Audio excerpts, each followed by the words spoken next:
Hello everyone, आज आपके लिए लेके आई हूँ नई रिक्रूटमेंट जो कि आउट की गई है नेशनल इन्फॉर्मेटिक्स सेंटर की तरफ से। नेशनल इन्फॉर्मेटिक्स सेंटर गाइज हमारा मिनिस्ट्री ऑफ इलेक्ट्रॉनिक्स और इन्फॉर्मेशन टेक्नोलॉजी के अंडर आता है। ठीक है जी, एनआईसी भी बोल देते हैं हम इसको। ठीक है जी, एनआईसी में डायरेक्ट रिक्रूटमेंट बेसिस पे क्या है, साइंटिफिक और टेक्निकल पोस्ट के लिए वैकेंसीज आउट की गई हैं। ठीक है जी, टोटल नंबर ऑफ कितनी वैकेंसीज आउट की गई हैं ये हम बात कर लेते हैं। ठीक है जी, 3 तरह की पोस्टों पे वैकेंसीज आउट की गई हैं। एक तो साइंटिस्ट बी ग्रुप ए की पोस्ट रहेगी गाइज, और इसमें आपकी बेसिक स्टार्टिंग सैलरी रहेगी 56,100 बेसिक रहेगी। इसमें आपके अलाउंसेस ऐड होंगे।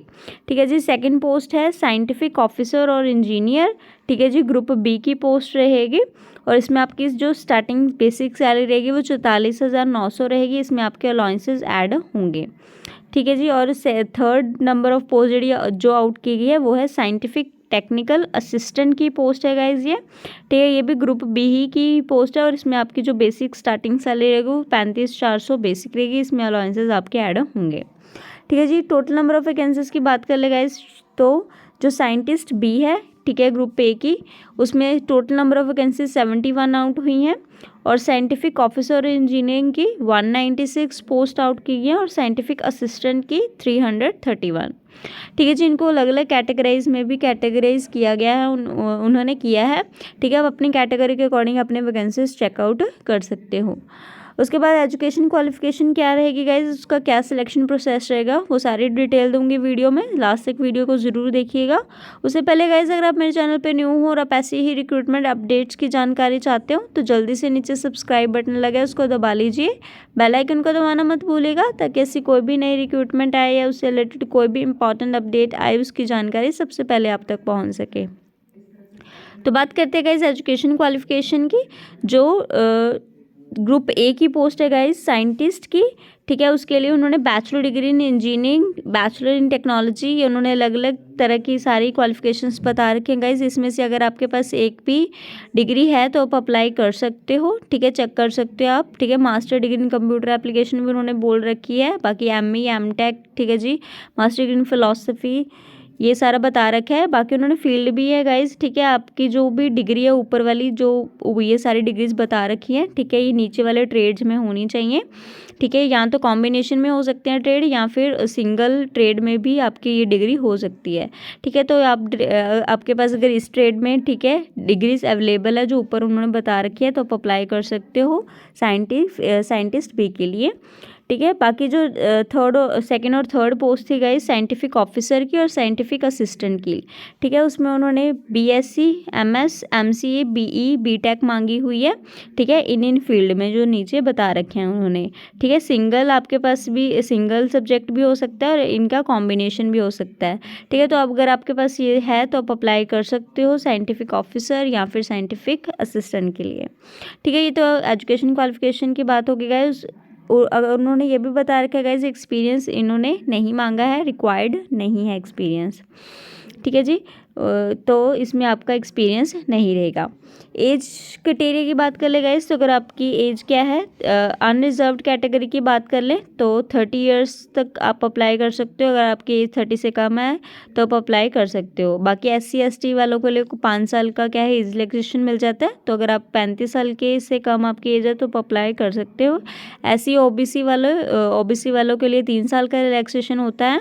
ठीक है, तो अगर आपकी एज 33 से कम है तो आप अप्लाई कर सकते हो। ऐसे उन्होंने PWD और एक्स सर्विसमैन के अकॉर्डिंग सारी डिटेल दे रखी है। ठीक है जी, तो ये सारा उन्होंने बता रखा था। बाकी प्लेस ऑफ पोस्टिंग गाइज उन्होंने बोल दी है। ठीक है, कि आपका क्या है, आउटसाइड इंडिया या फिर एक इंडिया में कहीं पे भी आपकी पोस्टिंग हो सकती है। ठीक है जी, अप्लाई करने की बात कर ले गाइज तो आपने ऑनलाइन ही अप्लाई करना है इनकी वेबसाइट पे जाके। ठीक है, ये वेबसाइट है। ठीक है, इस वेबसाइट पे आप ऑनलाइन अप्लाई करोगे। स्टार्टिंग डेट रहेगी अप्लाई करने की वो 4 मार्च 2023 सुबह 10 बजे से आपकी एप्लीकेशन स्टार्ट हो जाएंगी ऑनलाइन एप्लीकेशंस, और लास्ट डेट रहेगी अप्लाई करने की वो 4 अप्रैल 2023 शाम 5:30 से पहले आपने क्या अप्लाई करना है। तो उन्होंने 1 मंथ दिया है अप्लाई करने के लिए इन वैकेंसीज के लिए। ठीक है, तो इन्होंने प्रोसीजर भी बता रखा है गाइस। पहले आपकी रजिस्ट्रेशन होगी। ठीक है, उसके बाद आप एप्लीकेशन डिटेल सबमिट करोगे और फी सबमिट करोगे। ठीक है। तो ये सारे स्टेप्स उन्होंने बता रखे हैं अच्छे से कि आपने कैसे कैसे अप्लाई करना है। ठीक है, बाकी जो रिटन एग्ज़ाम के सेंटर्स हैं गाइज वो आपको चॉइस के लिए बोलेंगे। ठीक है, कि आप कहाँ पे देना चाहते हो। ठीक है, ये सारे सेंटर्स के नाम दे रखे हैं उन्होंने। ठीक है, आप अपने अकॉर्डिंग अपना सेंटर क्या है चूज़ कर सकते हो। फ़ीस की बात कर ले गाइज, जो फ़ीस है अगर आप SC ST PWD या फिर वुमेन कैंडिडेट हो, ठीक है, किसी भी कैटेगरी की, तो आपकी फ़ीस नील रहेगी। ठीक है, ज़ीरो फीस रहेगी, आपसे फ़ीस नहीं चार्ज की जा रही है। बाकी जो जनरल कैंडिडेट्स है गाइस और EWD कैंडिडेट्स और अदर कैंडिडेट्स हैं, ठीक है, उनकी जो फ़ीस रहेगी वो 800 रहेगी पर पोस्ट। ठीक है, अगर आप तीनों के लिए ही एलिजिबल हो, तीनों के लिए अप्लाई करना चाहते हो गाइस, तो आपको तीनों के लिए अलग अलग पे करना पड़ेगा। ठीक है, ये भी उन्होंने बता दिया है, आपको अलग अलग से ही अप्लाई करना होगा तीनों के लिए, और पे भी क्या है आपको अलग अलग ही करना होगा। ठीक है, अगर आप तीनों में अप्लाई करना चाहते हो। ठीक है, तो ये सारा उन्होंने बता रखा था। बाकी सिलेक्शन प्रोसेस की बात कर लेते हैं गाइस। ठीक है, जो सिलेक्शन प्रोसेस रहेगा, ठीक है, जो साइंटिफिक ऑफिसर की पोस्ट है गाइस और साइंटिस्ट की पोस्ट है, उसमें 2 फेज़ रहेंगे। ठीक है, फर्स्ट फेज़ में आपका जो रिटन एग्ज़ाम होगा और सेकंड फेज़ में आपका क्या है इंटरव्यू कंडक्ट किया जाएगा। ठीक है, लेकिन जो असिस्टेंट की पोस्ट है गाइस, ठीक है, असिस्टेंट की पोस्ट है, उसमें सिर्फ और सिर्फ एक ही फेज़ रहेगा, वो रिटन एग्ज़ाम के बेसिस पे आपका सिलेक्शन रहेगा। ठीक है, तो पहली और दूसरी पोस्ट थी साइंटिस्ट भी और साइंटिफिक ऑफिसर की, उसमें आपका एग्ज़ाम भी होगा। ठीक है जी, प्लस इंटरव्यू भी होगा। ठीक है, और उसके बेसिस पे आपका सिलेक्शन किया जाएगा। बाकी जो असिस्टेंट की पोस्ट है गाइस, ठीक है, असिस्टेंट की पोस्ट के लिए क्या है आपका सिर्फ और सिर्फ रिटन टेस्ट ही लिया जाएगा, मतलब आपका एग्ज़ाम होगा, और एग्ज़ाम के MCQ बेसिस पे होगा गाइस। 3 घंटे आपको मिलेंगे अटैम्प्ट करने के लिए, और टोटल नंबर ऑफ़ क्वेश्चंस की बात कर ले तो 120 रहेगा। ठीक है, स्ट्रक्चर की बात कर ले गाइस, 65% मतलब 65% क्वेश्चन आएंगे आपके टेक्निकल एरिया में। ठीक है, जिस सब्जेक्ट में आप अप्लाई करोगे। ठीक है, और 35 क्वेश्चन जनरल एरिया में आएंगे। ठीक है, जिसमें रीजनिंग वगैरह मैथ्स वगैरह होगा। ठीक है, इसका सिलेबस दोनों का ही, ठीक है, नीचे उन्होंने बता रखा है, वो भी हम देखेंगे क्या क्या क्या दे रखा है सिलेबस में। ठीक है जी, तो एक क्वेश्चन का 1 मार्क रहेगा और नेगेटिव मार्किंग है गाइस इसमें 0.25 की। ठीक है, मिनिमम मार्क्स की बात कर ले गाइस, अगर आप जनरल और EWD कैटेगरी से आते हो, ठीक है, तो आपको 50% मार्क्स चाहिए क्वालिफाई करने के लिए, मतलब 120 में से आपके 60 मार्क्स आने चाहिए। ठीक है, तभी आप क्वालिफाई करोगे इस एग्ज़ाम में। बाकी OBC कैटेगरी के लिए 40% और SC ST PWD कैटेगरी के लिए 30% मिनिमम क्राइटेरिया रहेगा क्वालिफाई करने के लिए टेस्ट को। ठीक है जी, तो ये सारा उन्होंने बता रखा है। ऑनलाइन क्या है वो रहेगा सारा, ये भी उन्होंने बता रखा है।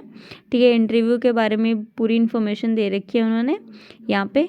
नेक्स्ट आगे यहाँ पे उन्होंने सिलेबस भी दे रखा है गाइस, जो ऊपर मैंने आपको दिखाया था ना, 65% आपका टेक्निकल एरिया में से आएगा, और आपका जो बाकी का 35% रहेगा वो जनरल एरिया से आएगा। ये देखिए उन्होंने सिलेबस दे रखा है, जनरल का है। जनरल में रीजनिंग, देखिए analytic reasoning capabilities, quantitative qualitative aptitude और जनरल एप्टीट्यूड क्या है आपके आएंगे। बाकी टेक्निकल के लिए, ठीक है, ये सारा उन्होंने यहाँ पे सिलेबस बता रखा है। ठीक है, ये सारा सिलेबस आपका रहेगा, बाकी का जो आपका टेक्निकल एरिया का एग्जाम सेक्शन रहेगा। ठीक है, तो आप ये अच्छे से देख लेना गाइस। ठीक है, ऐसे ही उन्होंने ये साइंटिस्ट की पोस्ट के लिए और साइंटिफिक ऑफिसर की पोस्ट के लिए भी बता रखा है। ठीक है जी, सेक्शन A जनरल रहेगा और सेक्शन B आपका टेक्निकल रहेगा। ठीक है, तो ये आप अपने अकॉर्डिंग देख सकते हो गाइस। ठीक है, अगर ये इंपॉर्टेंट इन्फॉर्मेशन थी गाइस जो हमने डिस्कस की इस वीडियो में। ठीक है, 4 अप्रैल 2023 से पहले आप अप्लाई कर लेना, अगर आप अप्लाई करना चाहते हो इन वैकेंसीज़ के लिए। अगर आपको मेरी वीडियो अच्छी लगी हो गाइस तो लाइक कर देना वीडियो को, ज़्यादा से ज़्यादा शेयर करना। धन्यवाद।